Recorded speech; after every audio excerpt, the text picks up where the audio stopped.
Georgia is always positioned as the South, right? Mhm.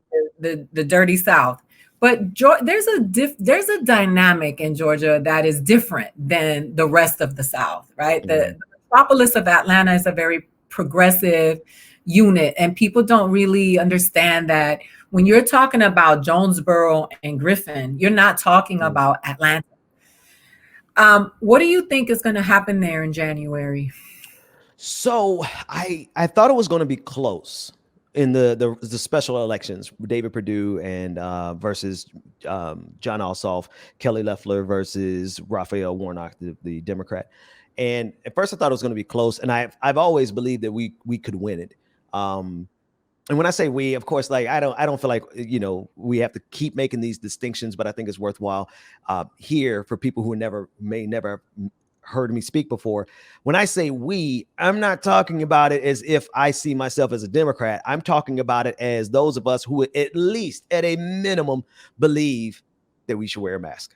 That's it. Like, I don't have a lot of hope in John Ossoff, and I do kind of like Raphael Warnock. We have a very similar background. But I'm not putting my energy investing in them as personalities. I really do believe that they will do what the scientists say, and I think that's all that matters in 2020 and 2021. That said, what do I think is going to happen? The Republicans in Georgia, they are ripping each other apart. They have so much infighting happening right now. It's beautiful. I think we need to exploit it. I think we need to exacerbate it. I think we need to push them to the point where they're fighting each other rhetorically in the streets. And if that continues to happen, then I think it actually is going to be a pretty solid victory versus a close victory in January for Democrats and for those of us who believe in science. So I wanted to ask you this question. I've never asked anyone this on Truth Serum before because it's just there are only certain people who I want to know how they really think. If you had your druthers and you could see someone be the president of this country and think that they could do a good job, give me a list of three people that you think would be great presidential candidates for this country, because everybody's in our group. You hear, oh, when will AOC be 35? Right, that Hmm. we're Hmm. hearing that, but we're so caught up with celebrity culture in this country that we don't realize that a lot of these people are not doing the work. These people just have followers. There are people on the ground who do the work every day, and Oh those are yeah, the ones who need to be exalting. yeah. Um, who would you see do a good job with running the corporation of America? That's a tough one because I mean, let's okay. I'll answer it and then I'll tell you why I think it's tough. I am gonna go with the big three. Like, of course, I think Bernie Sanders would have done a great job. I think Elizabeth Warren would have done a great job in 2016 had she run, because I think she would have won.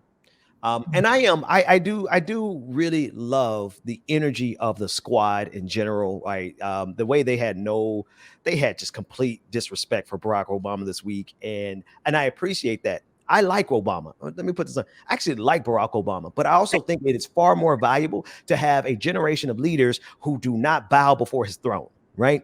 And so, to that end, I would throw just about anybody from the squad at this point. Like, I know Ilhan Omar can't because she's an immigrant, but AOC, Ayanna Pressley, keep an eye on her. Like, she's not the most vocal out of the crew, out of the squad, but I know her from Massachusetts when I lived there, and she did a lot of great work in Massachusetts. So I really don't want to pick a particular person from the squad in so much as to say I think the squad is next. Somebody out of that group, or at least that type of fight, would do a good job leading this country, so long as they can hold on to the fight that they have right now, all the way until the time they actually become president and not be co-opted between now and then.